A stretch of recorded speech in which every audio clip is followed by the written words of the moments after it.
The Dateable podcast is an insider's look into modern dating that the Huffington Post calls one of the top 10 podcasts about love and sex. I'm your host, Yue, former dating coach turned dating sociologist. You'll also hear from my co-host, Julie Krafchick. On each episode, we'll talk to real daters about everything, from sex parties to sex droughts, date fails to diaper fetishes, and first moves to first loves. We are excited you've joined us for an older episode. While our earlier seasons were all about dating in San Francisco, we quickly realized all the themes and learnings are universal for all daters. So we shifted to covering dating from all around the world as the seasons progress. The fun part is, things happen first in San Francisco, the tech epicenter and counterculture capital of the world. We love for you to keep tuning in to our older episodes, but there is no set order to listen in, so feel free to jump to more recent seasons or relevant episodes for you. Enjoy the show. Did you know that an estimated 5 billion plastic hand soap and cleaning bottles are thrown away each year? Yeah, not great for our already struggling environment. That's why I'm so excited to talk about our partner today, Blueland. Blueland is on a mission to eliminate single-use plastic by reinventing cleaning essentials to be better for you and the planet with the same powerful clean you're used to. And the concept is pretty simple. You just fill your reusable bottles with water, drop in the tablets, and wait for them to dissolve. I literally just tried out the laundry tablet, and instead of having to bring my huge container like I normally do down the hall, I just brought the one tablet and my clothes came out so clean, just as clean as normal. I'm fully on board. It just makes my life easier and I'm helping the environment. And the best part, Blueland has a special offer for listeners. Right now, get 15% off your first order by going to blueland.com/dateable. You won't want to miss this. Blueland.com/dateable for 15% off. That's blueland.com/dateable to get 15% off. The Dateable podcast is hosted by me. I'm Yue, a former dating coach in New York turned active dater in San Francisco. On each episode, you'll hear commentary by my co-host, Michael Vargas, a fellow dating coach with a clinical psychology background, my producer, Julie Krafchick, and other surprise co-hosts. Hey, don't forget to check out our next event on September 30th. The theme is No Pants, and we will again be doing a live stage performance of the old school TV show, The Dating Game. Get all the details by going on our Facebook page under Dateable Podcast. Our last event sold out, so get your tickets soon. This episode of Dateable is brought to you by 500 Brunches. 500 Brunches connects like-minded people with similar interests to meet in real life over brunch. You answer a quick questionnaire about your interests and how you spend your time, and then they'll match you in small groups of 6 to 8 at a brunch spot in San Francisco. Get a free entry into a brunch now by signing up at 500brunches.com and using the code DATEABLE. Hey everyone, welcome to another episode of Dateable, a show that opens up a candid conversation about dating in San Francisco. We always hear about your guys' dating stories, and today you get to hear my own dating story because this dating app called Whim reached out to me and said, Yue, we're going to set you up on this date, and we're pretty sure you're going to have a good time. So I'm like, obviously I'm going to say yes.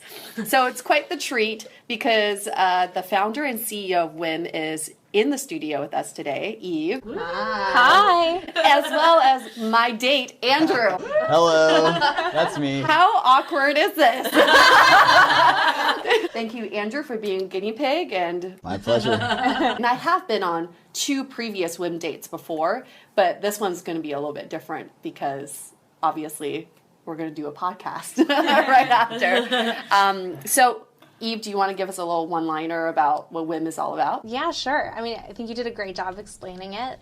Our motto that I love is magic, not messaging.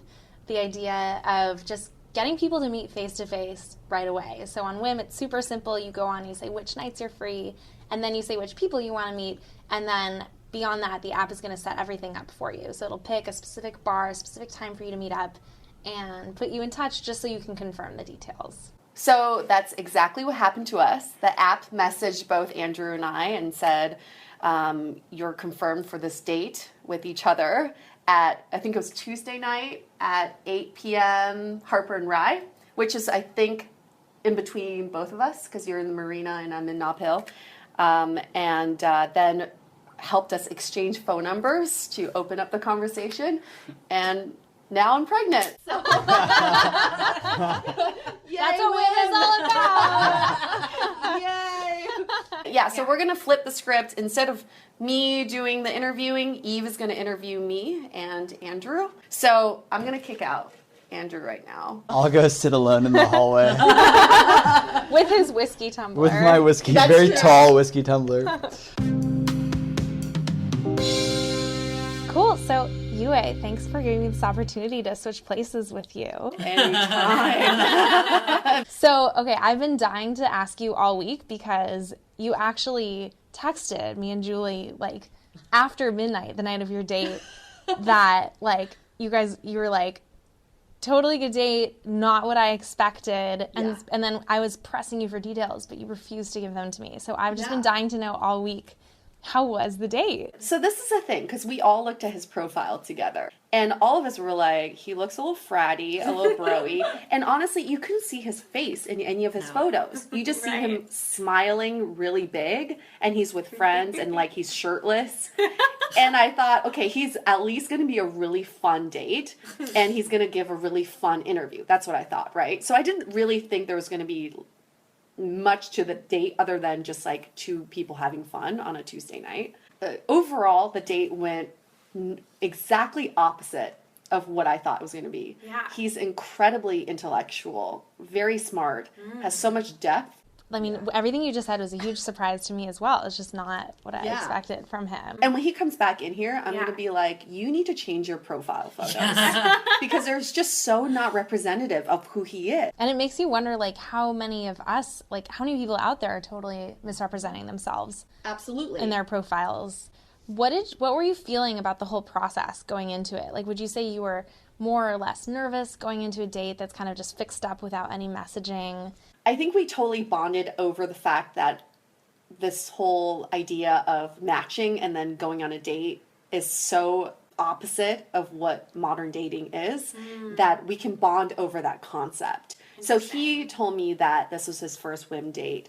He was kind of nervous that I wasn't going to show up. And I do have to admit, I was like 15 minutes late. So I think he got a little bit nervous about that. And when I finally did show up, he's like, okay, you're a real person. I think you guys matched on a Monday. Yeah, and then the date next was day. for Tuesday night. Because I had to leave Wednesday. So we only had 1 day worth of time to get to know each other. When we matched and he texted me, he was like, 8 o'clock, Harper and Rye, are you still down? And I wrote, actually, I'm kind of hungry. I would love to grab a bite to eat first. So then I suggested another place. What that suggestion did was a starting point. Right. And that's like a lot of time that's a hurdle with dating, online dating. It's just that one person making a suggestion. Right. So that took that effort out of it. And so I was like, well, if it's suggested Polk Street anyway, let's just go to Upsider. They have food there and drinks. And then we can head on over to Harper and Rye. Yeah, no, that's perfect. And we see that happen on the app a lot, actually. Like, people will report back after their date that they'll be like, oh, we ended up picking another place, but we still met up that night. Something I'm always super curious about is the impression that we're giving off when we meet somebody in person, and how's that different from the impression we think we're giving off? So I want to know, like, I mean, you already said a little bit about how he came off, but I want to hear a little bit more about how you thought he came off. Stereotypically, I thought he was going to be very loud and, like, just gregarious. I walked in expecting him to, like, be with open arms, be like, Yue, come over here, you know? And I looked around, there was like nobody that fit that description. And I saw this guy sitting by himself at the bar, and I walked over and I was like, Andrew? This is the first time I was like unsure if this was actually the person I was meeting. He just had such a quiet demeanor about him, or just like a subdued confidence about him. And then he was drinking a glass of wine. All right. We're at Upsider where they have ciders. He was drinking a glass of wine. He's like, yeah, I don't really drink cider. I drink wine. Like, wow, you're so sophisticated. Yeah.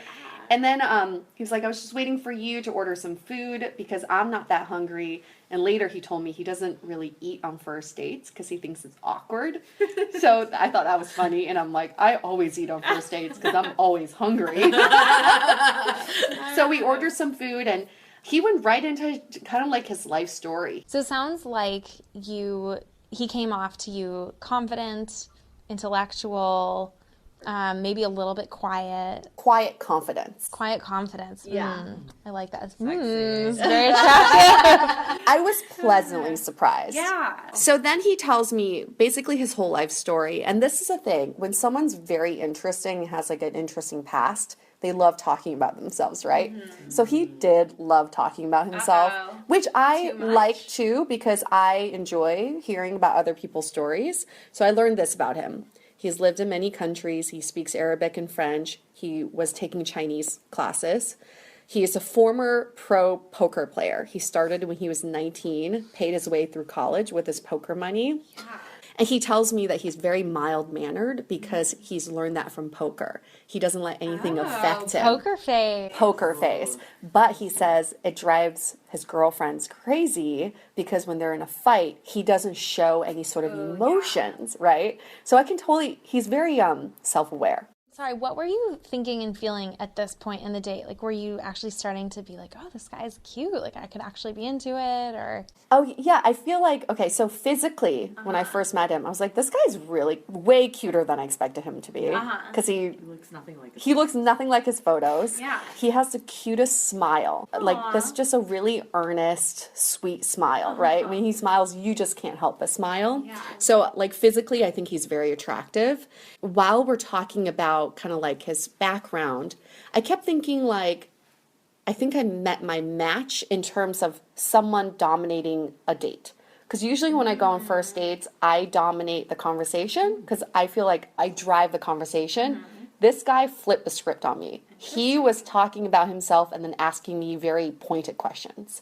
Pro dater or something. Like a pro dater. The whole thing sounds like a pro dater. Which made me skeptical of him, right? I'm like, oh, maybe he's just a really sweet talker. Yeah. He's obviously really good at this, and he admitted at one point, he's like, I will always have a good date because I can talk to anyone. Whoa, but it's hard confidence. Yes. But he said, but it's hard to find a connection. Yeah. Which is exactly what I feel. So we're finishing up dinner at this point. I'm finishing up my cider. I'm getting a little tipsy. Have you gotten to say anything yet? Not much. Okay. Not much.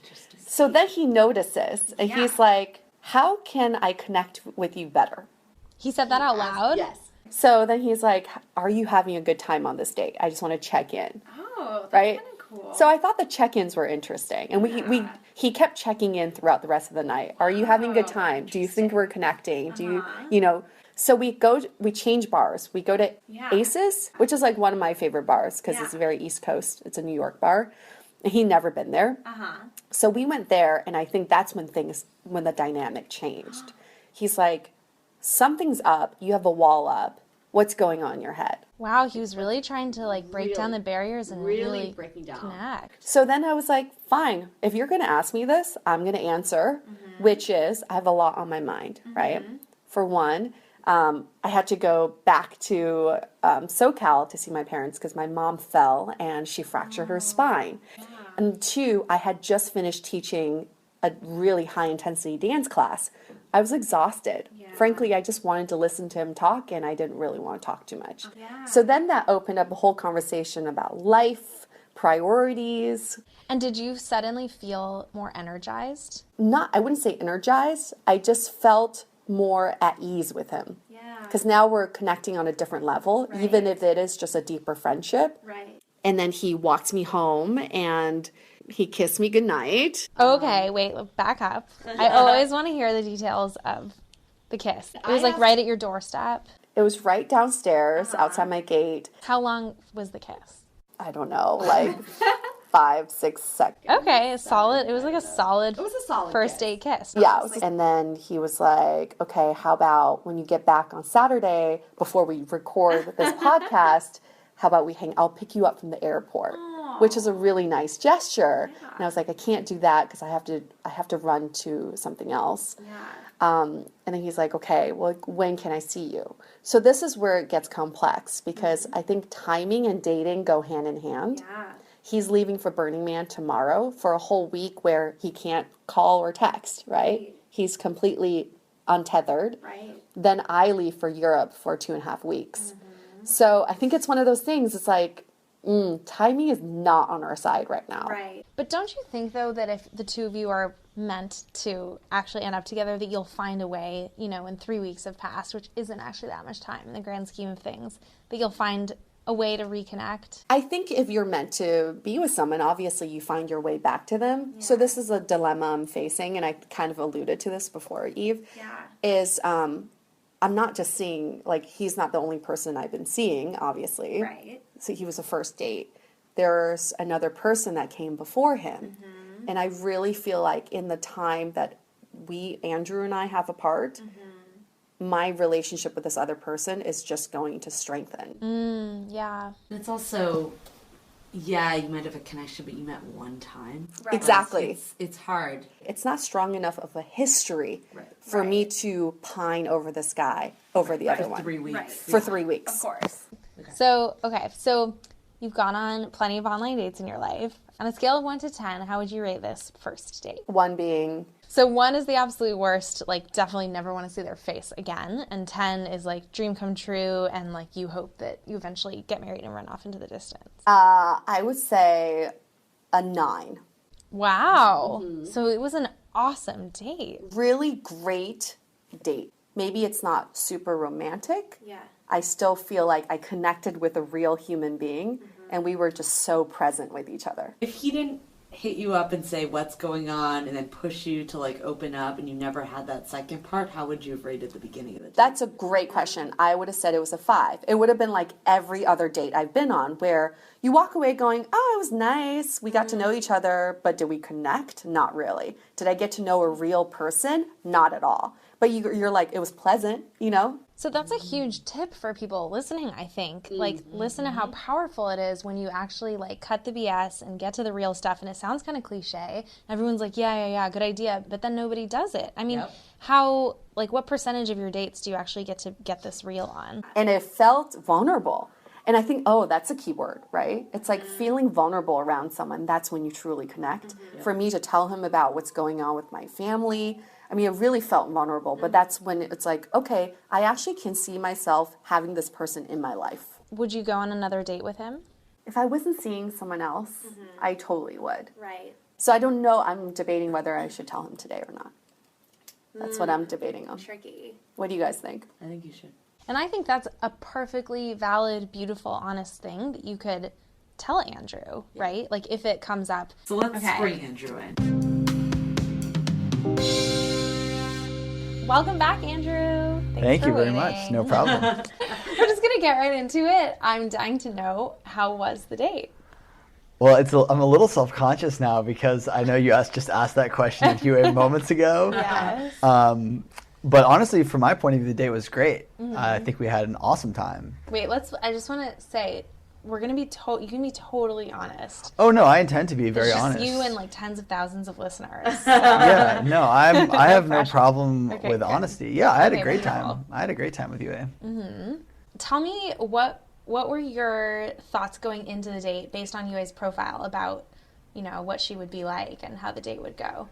What I knew going in was that she was beautiful and that she ran a podcast, which I found really about dating in San Francisco, which I found really interesting already because not just is the topic of interest to me, but also the fact that she, runs a podcast is a really cool, unique thing to do. Yeah. But yeah, I was a little more nervous than usual, but in general, relative to other first dates. You get to the date, you get to the bar. I don't know who got there first. Like, walk me through. So I got to the bar unfolded. on time. And also...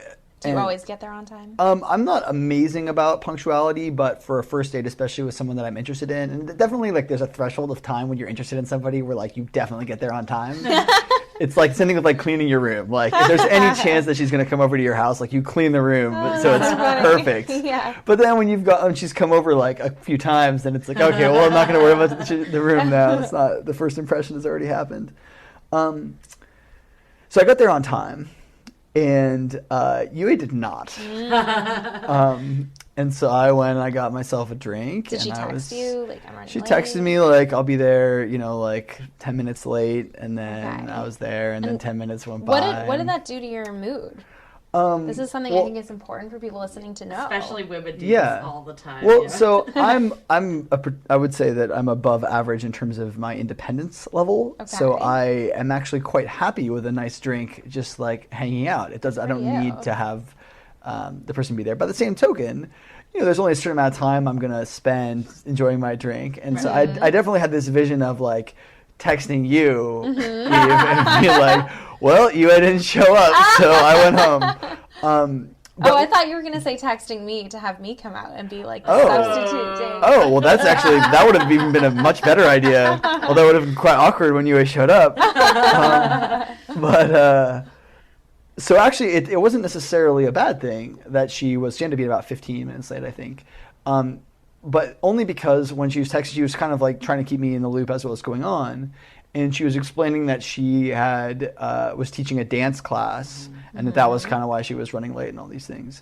And so already it was kind of like a brief window into this person who is becoming more interesting. It's like, okay, well now I get a sense that this is something else that she does with her life. Like she's a dance teacher. That's both cool because like she has something she's passionate about, and probably because she's in awesome shape, which is great too. And so I'm kind of like, okay, well, I'm obviously like she's texting me, so I don't think she's gonna flake or she's gonna like stay or something like that. So I'll just have a drink and I'll hang out. And then she showed up.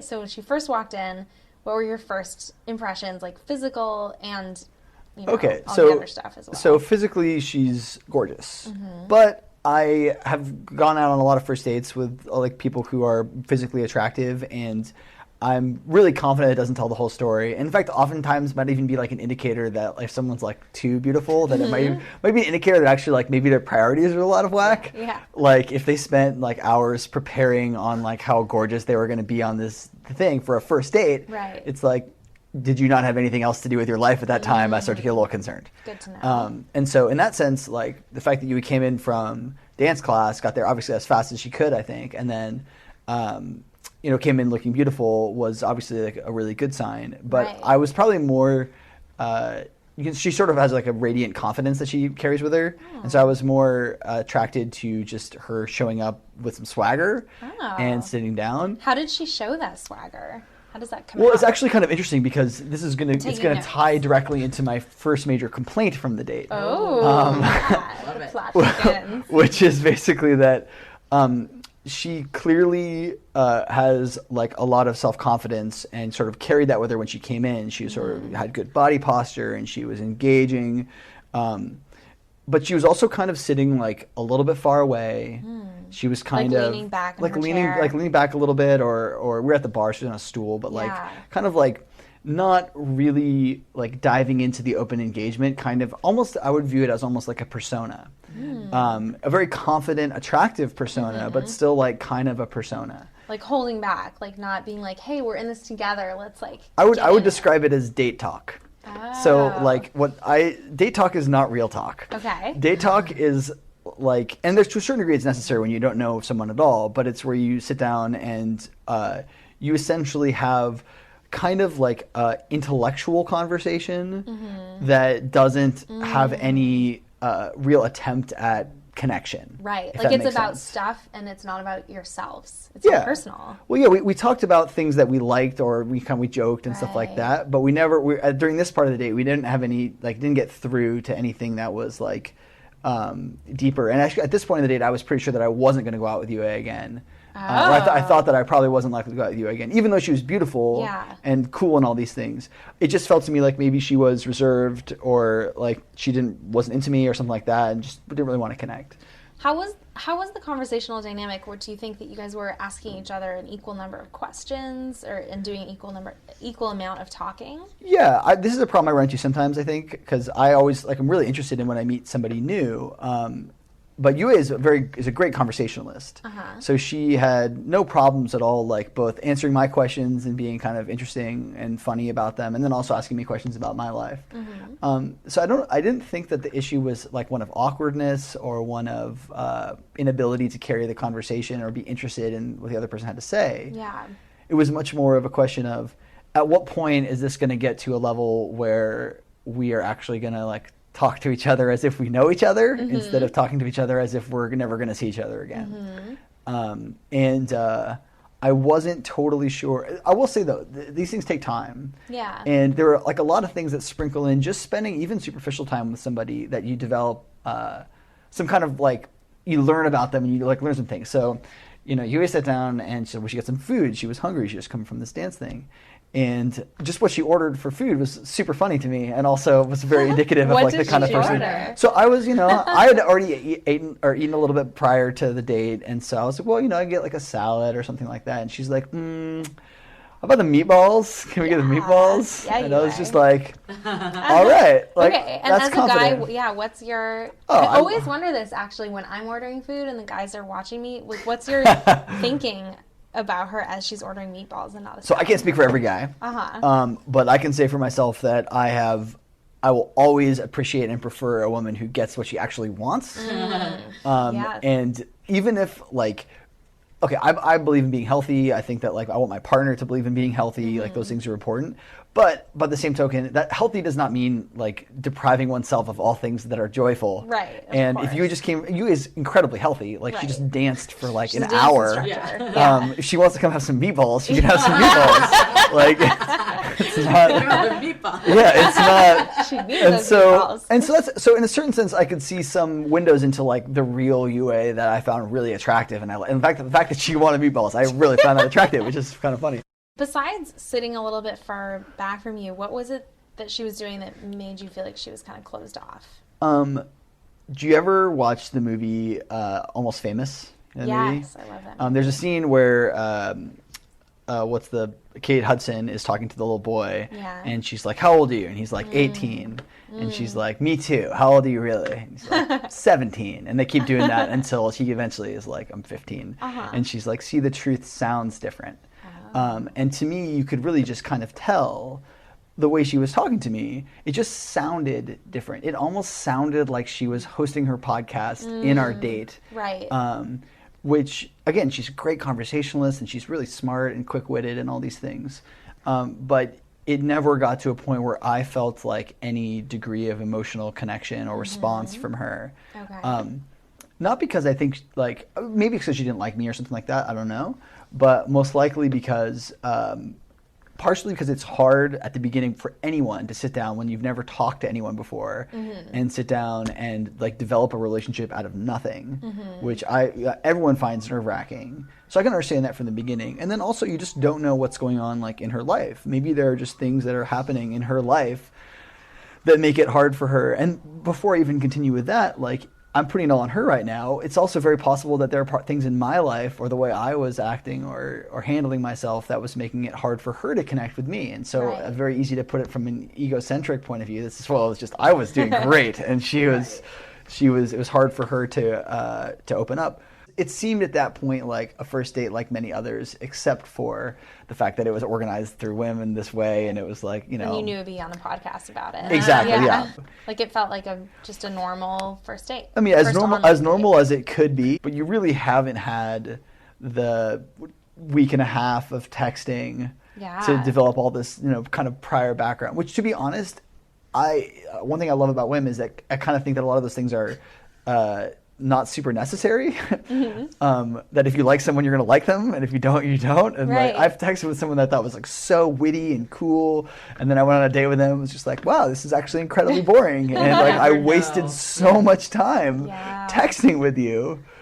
So at this point, you're feeling kind of about the date, and then what'd you do next? So then this is where it went, or got significantly better. Okay. Wait a second. How did you even decide to keep going at this point? Like, why? Well, did it keep wasn't going like I still found her really attractive, and it wasn't like, and it was, again, we've known each other for like 2 hours, hour and a half, something like that. It wasn't disaster zone where it's like we have to cut this and run. Yeah. It's like I still think I don't have anything else planned for my night, and I still think there's something interesting or some potential here that if she opened up, maybe we could see what would happen, or if we were able to connect, I guess is a better way of saying it, because I don't know if it's really on her to open up or not. Yeah. So we decided to walk somewhere else. She said that she knew of a place that she really liked, and actually you could kind of tell in her body language and her tone of voice that like that was like the first real moment that she had where she was talking about this bar that she like really liked. And we go in there, and she kept describing it as a New York bar, and I love New York, And it is in every way just a divey New York bar. I don't even remember what it's called, to be honest. Aces, that's right, yeah, Aces. You know the one. Yep. And we could tell that she really liked the bar.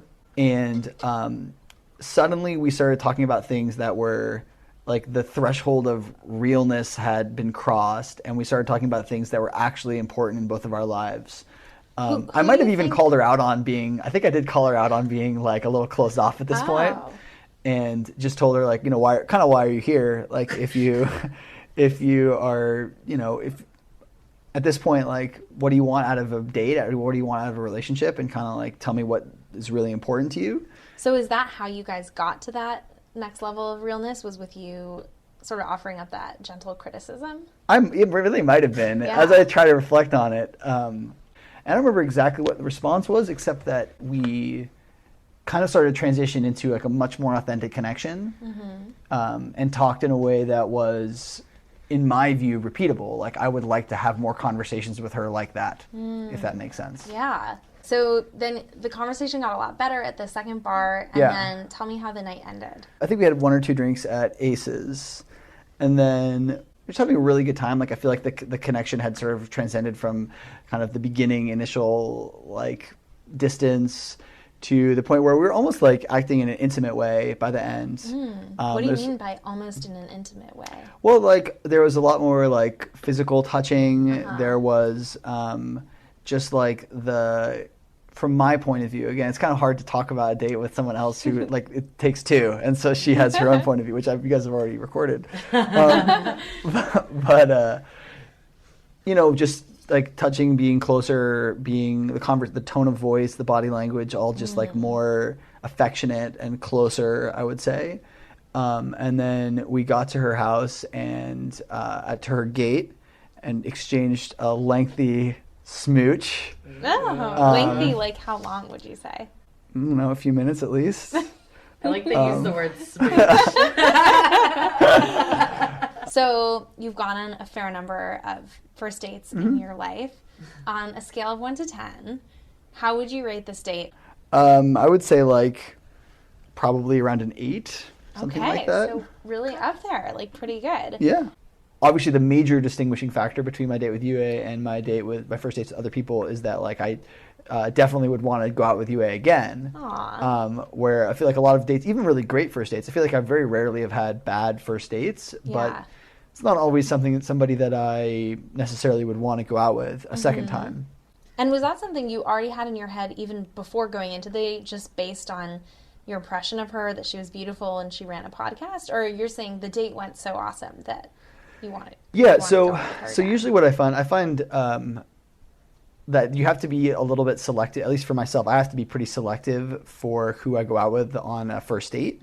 Otherwise, I fall into kind of a similar trap that I bet a lot of the listeners have fallen into as well, which is you find somebody attractive, but that's not really your type, or you kind of know it's not really something that you're actually interested in. And you end up going on what amounts to be a very superficial first date that's fun, and maybe you have drinks, maybe have a good time, maybe even it goes like farther physically or something like that. But you don't actually feel a degree of connection with the person. And then the next day you kind of say, I don't really ever actually want to talk to that person again, even though you had a great time with them, which I'm sure was very confusing for a lot of my past first dates. Yeah. We had a great time, and then I would just not really be that interested in getting to know that person further.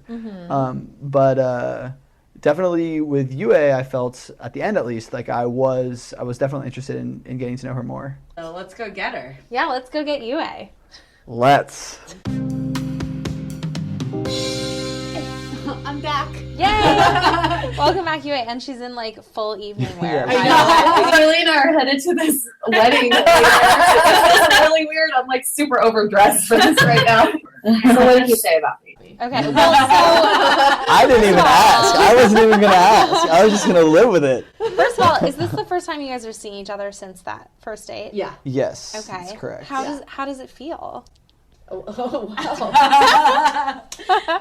Feels comfortable. To be fair, we did talk on the phone for a little while, so it's not like it's been a completely Yue-less existence. 1.5 dates. A Yue-less existence. Sounds terrible, right? It sounds really sad. Okay, well, I hope it will keep feeling good. I'm about to drop some little bombs on you guys. Oh my God. Because it's not that often that you hear about, like, Never.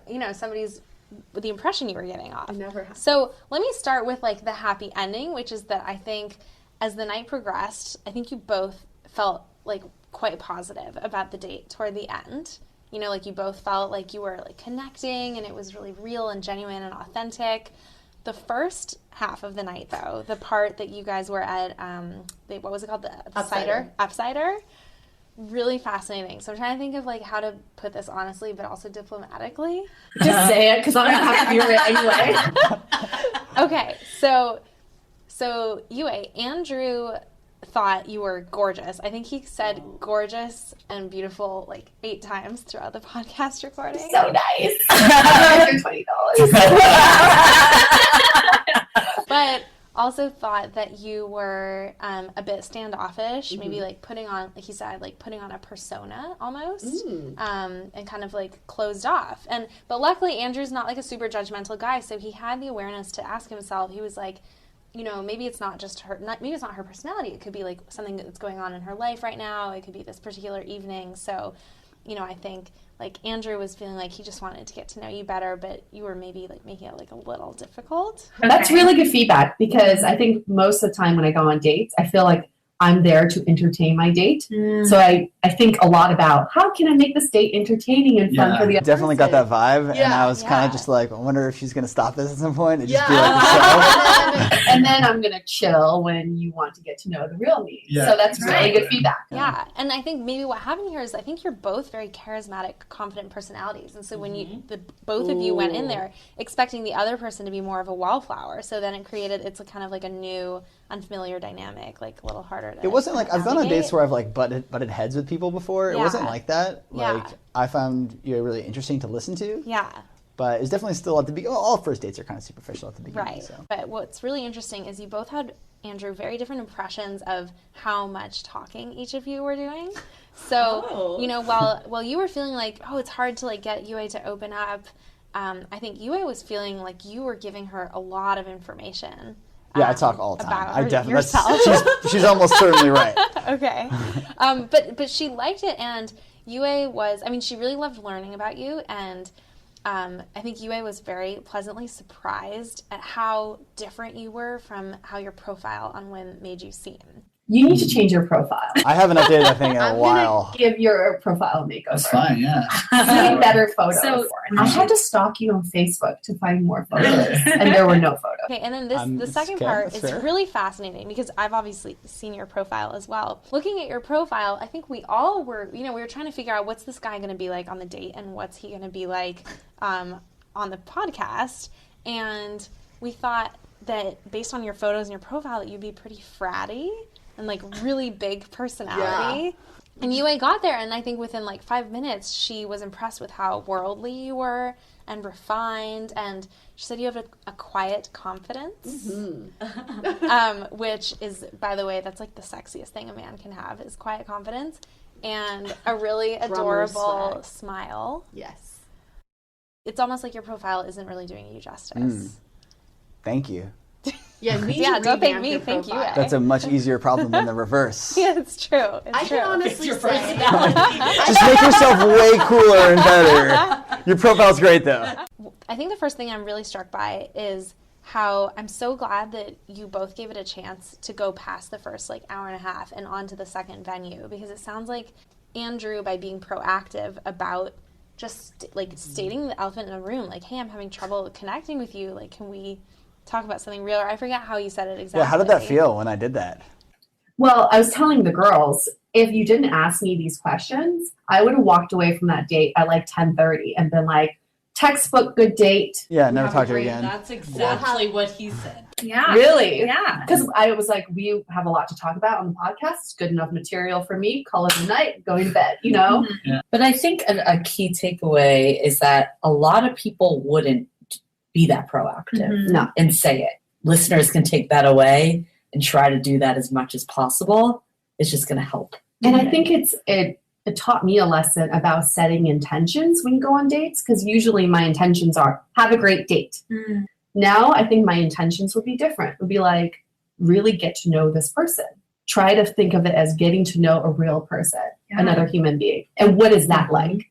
So is this experience actually going to change the way you date going forward? Yeah, and I hope it changes everyone's experience, because I think, Julie and I have talked about this. We're so self-focused when it comes to dating that we forget to show our true selves. Like, instead of trying to get the other person to like us back, try to figure out if you like the other person first, get to know them first. Well, yeah, I think that like the hardest part is just figuring out why someone's actually there. So, like, I just think I even asked you that, like, why are you here? Like, what do you want out of this? And that often is a really hard question for people to answer. Yeah. If I go out with somebody who just wants to have a great date, I don't call them. Right? Yeah. But like, if I went out with someone that like I wanted to get to know, like Yue went home to see her family like a few days ago, and like I was curious to know what that was like for her. You know what I mean? And so that is a different experience than if I just went to go have a fun time. Yeah. I can go to Great America and have a fun time there. That's fine.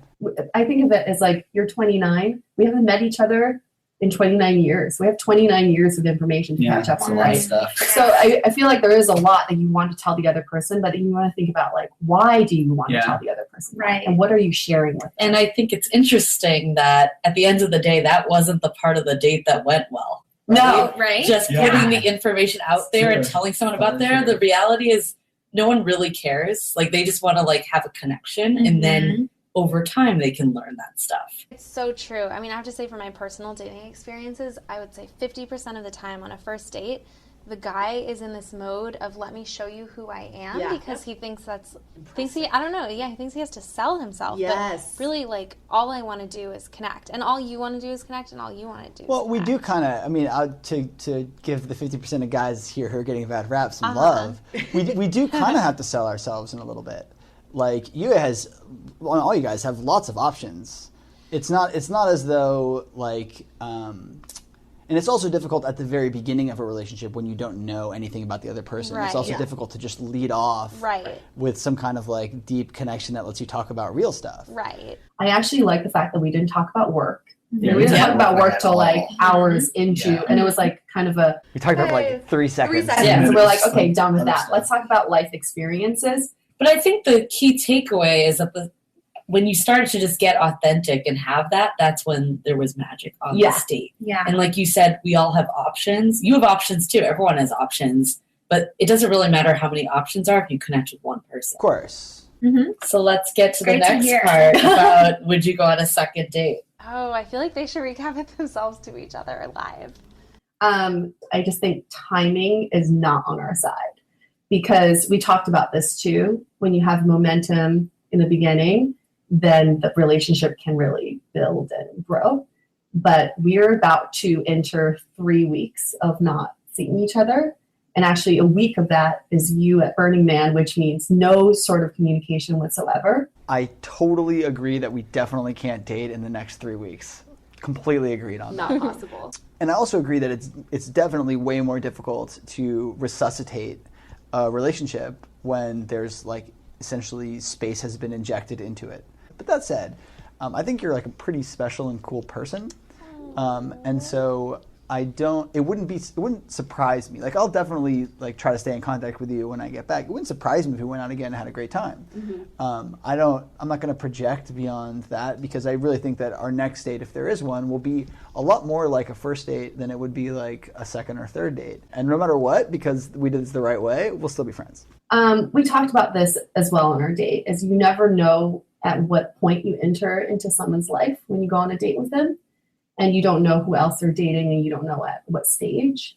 So I was telling the girls, I think one of the other factors playing into our future is the fact that I started dating someone before, and I met this person before you. And I really think in the next 3 weeks, that relationship could strengthen. Are you nervous about the contents of this thing reaching the ears of the person that you're dating?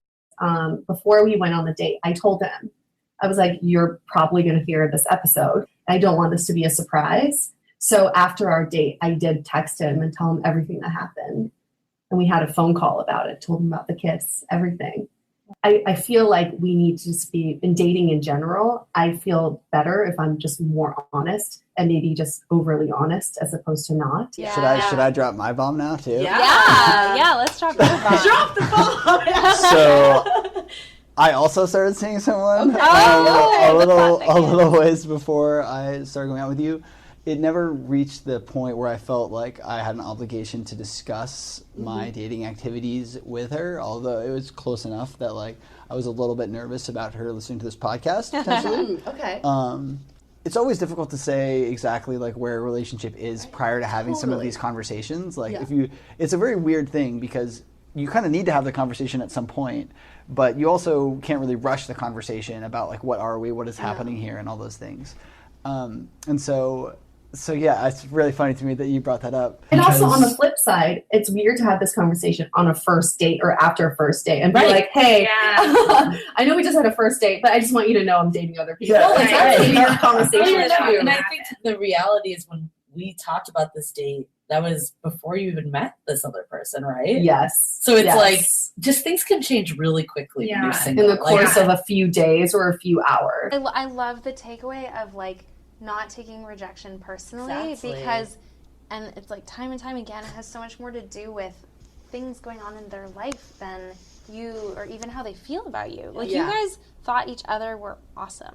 I love this radical honesty. I don't know if this is like a new movement or if some people have been doing it forever, but I recently went on I dated somebody for a couple months, and I remember after our first date, which was one of those amazing dates that just goes on and on and on. Like we'd walked through the rain and we had like made out passionately in front of his house. Like it was the closest I've ever gotten to love at first sight. We were kind of wrapping things up, and I said, "What are you up to this weekend?" And he looked me right in the eye and he said, "I'm going on some other first dates." Oh my God. Wow. And I was like, "Whoa!" I was like, "Why?" I was like, "Why did you just tell me that?" A little too honest. And he goes, "I disagree." He goes, "Honesty, right?" And I thought it was beautiful and amazing, and really, what would we all lose? We don't ever have perfect like foresight. We don't really know how things will work out. And if the worst case scenario of this whole experience is that we're friends and we just like met someone that we get along with really well, then that's like higher than average like situation. Yeah. If I give any advice, which obviously I'm like very single, so maybe I shouldn't be giving advice, but like just ask someone what they want. Yeah. And just make it like if you're feeling something, like in order for a relationship to work, the other person has to align with what you're feeling. Yeah. So if you're like, "Oh my God, I'm so into you," and they're like, "Oh, I'm not really that into you," that's fine. It's good to know that. Yeah. Mm-hmm. Right? You're better off not pretending that you're not into them and so you can get along, or vice versa. You're better off just putting it out there and being like, "Hey, I feel like you're not really opening up to me. What's going on?" And worst case scenario, you're like, "Well, I don't really like you very much." Something amazing is that it seemed like you I don't want to say single-handedly, but like it was you like saying that one line that turned the whole date around. It completely just shows how changed the like dynamic. so it's like you also don't have to feel like, "Oh, this isn't going well." It's like it's done for. It's like you can turn the dynamic around with just like one line and like one expression of vulnerability. Awesome. So listeners at home, so we want to hear your dating stories. We can change your name. We can protect your identity and the people involved in your story. So thank you, Eve. Thank you, Andrew, for doing this. This was really fun, and I'm sweating like a crazy person right now. That was nerve-wracking. Thanks for having me. And last but not least, stay dateable. Your dating challenge for this week is to try to find a way to connect with someone on a deeper level. It doesn't even have to be on a date. Maybe try asking someone what is really on their mind. Just try it out and let us know what happens. The most efficient way to meet new people is a combination of online and offline. 500 Brunches has your offline covered. Connect over brunch with new friends. Come alone or bring a buddy. There is always a table full of friendly faces, mimosas, and eggs Benedict. Sign up at 500brunches.com and use the code DATEABLE for a free entry. To connect with us, visit dateablepodcast.com. You can also find us on Facebook, Twitter, and Instagram, all under Dateable Podcast.